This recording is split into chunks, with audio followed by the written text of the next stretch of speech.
Pour ne rater aucune de nos vidéos, n'oubliez pas de vous abonner et d'activer la cloche. Vu la publication de la liste provisoire des déclarations de candidature par le Conseil constitutionnel le 29 août 2025, vu les réclamations et observations reçues par le Conseil constitutionnel du samedi 30 août 2025 au lundi 1er septembre 2025 à 18h, oui, les rapporteurs, considérant qu'en application de l'article 52 du Code électoral, la Commission électorale indépendante a transmis le 29 août 2025 au Conseil constitutionnel 60 dossiers de candidatures émanant des personnalités surnommées.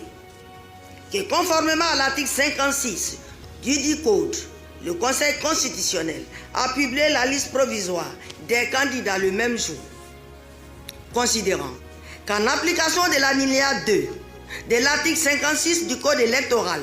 le Conseil constitutionnel procède au contrôle de l'éligibilité des candidats et à la vérification des parrainages des électeurs conformément aux dispositions du Code électoral. Qu'en application des termes combinés des alinéas 3 et 4 de ce texte, le Conseil établit la liste des candidats après vérification de leur éligibilité, puis arrête et publie la liste définitive des candidats. Considérant que l'article 51 nouveau du Code électoral dispose que chaque candidat à l'élection du président de la République est tenu de produire une déclaration de candidature revêtue de sa signature dûment légalisée.